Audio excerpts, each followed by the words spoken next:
اعوذ باللہ السمیع العلیم من الشیطان الرجیم، بسم اللہ الرحمن الرحیم۔ فی زمانہ تو غلاموں کا زمانہ ہے نہیں، اب غلاموں کا زمانہ آئے گا تو کب آئے گا؟ جب خلافت قائم ہوگی، جب امام مہدی آئیں گے۔ امام مہدی کے زمانے میں ہی اب یہ دور لوٹ کر آئے گا، ابھی تو فی الحال نہیں ہے۔ فی زمانہ تو اس کا تصور نہیں پایا جاتا۔ قرآن مجید میں بھی آزاد اور غلام کا ذکر ہوا ہے، اور احادیث مبارکہ میں بھی بہت اس کا تذکرہ ہے، اور ہماری جو کتابیں ہیں مدارس میں جو پڑھائی جاتی ہیں، جیسے کلاس 1 سے ہی یہ غلام اور آزاد پڑھایا جاتا ہے۔ نور الہدیٰ ہے اور قدوری ہے اور ہدایہ وغیرہ بھی، اس میں بھی بہت زیادہ کثرت سے اس کا ذکر ہے۔ بہرحال یہاں یہ ہم آپ کو بتاتے ہیں کہ آزاد و غلام کسے کہتے ہیں، کیونکہ اس کا بہت زیادہ یعنی زور و شور سے مدرسے میں پڑھایا جاتا ہے۔ وہ اور بات ہے کہ ہیں یا نہیں ہے، لیکن پڑھایا جاتا ہے۔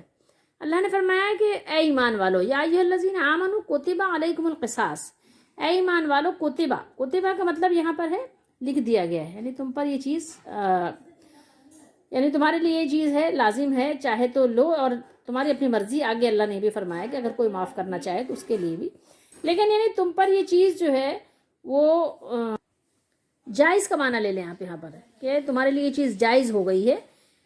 کتبہ کہیں فرض کے معنی میں بھی آتا ہے، اور یہاں پر آپ جائز کا معنی لے لیں گے۔ ایمان والوں پر اللہ تعالیٰ نے اس بات کو یہاں پر فرض ترجمہ ہوا ہے ویسے، کہ ایمان والوں تم پر فرض ہے، ٹھیک ہے۔ فرض کا مطلب ہوتا ہے کہ لازمی کرنا ہے، لیکن یہاں لازمی کرنا نہیں ہے۔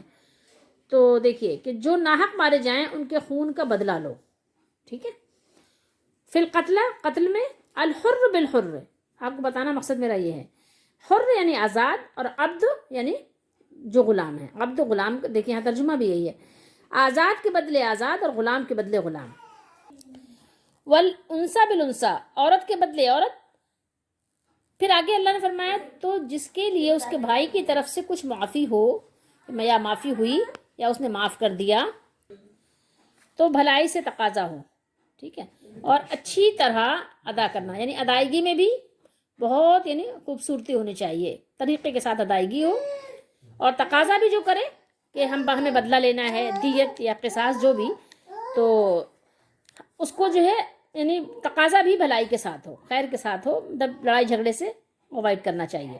تو یہاں پر جو بات ہوئی ہے، تو اگر یہ بات اگر آپ فرض کر لیں گے کہ فرض ہے، تو فرض تو لازمی ادا کرنا ہے، لیکن یہاں پر اللہ تعالیٰ نے آگے فرمایا فمن عفی لہ من اخیہ، تو جو یعنی اپنے بھائی کے لیے اگر کچھ معاف کر دے تو اس پر کوئی مذائقہ نہیں، اس پر فرض نہیں ہے، اور جو بدلہ لینا چاہے تو اس کے لیے جائز ہے، بدلہ لے بھی سکتا ہے، ٹھیک ہے۔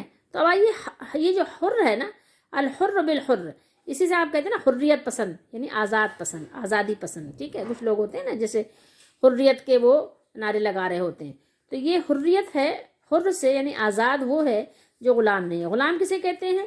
غلام وہ کہتے ہیں جب جنگ اور جہاد ہوتی ہے مسلمانوں کی طرف سے، مسلمانوں کا خلیفہ جب جو ہے یعنی جہاد کے لیے علم بلند کرتا ہے، اور وہاں پر جب اس کو فتح یابی ہوتی ہے، جب وہ کامیاب ہو کر لوٹتا ہے، تو پھر یہ کہ اس کے ساتھ جو بھی یعنی مال مویشی، خواتین، مرد، جو بھی اس کو جو ہے قیدی بنا کر لے کر آتے ہیں فتح یابی کی صورت میں، تو اس صورت میں یہ کہ جو عورتیں ہوتی ہیں وہ کنیزیں بنتی ہیں، وہ بھی غلام ہیں، اور جو مرد ہوتے ہیں وہ غلام کہلاتے ہیں، خادم۔ تو یہ ہے اصل میں صورت۔ تو اسلام نے ان کے لیے بھی بہت زبردست قسم کا ان کے لیے بھی قانون اور اصول اور رول بنائے ہیں، اور خواتین کے لیے بھی اور مردوں کے لیے، دونوں کے لیے اسلام کے قوانین بہت زبردست قسم کے ہیں، ٹھیک ہے۔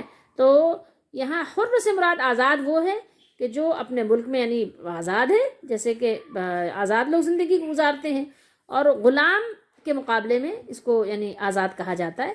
اور باقی ہے کہ غلام اس کو کہتے ہیں جو جہاد میں جس نے یعنی جس کو شکست ہو گئی اور ناکام ہو گیا، تو پھر وہ جب قیدی بنا، اور پھر مسلمان فوج اس کو جو ہے اپنے ساتھ لے کر آتی ہے اپنے ملک میں، اپنے وطن میں، اپنی بستی میں، تو پھر وہ لوگ غلام کہلاتے ہیں، ٹھیک ہے۔ اور ان کے مقابلے میں باقی جو لوگ ہیں وہ سب آزاد ہیں، ٹھیک ہے۔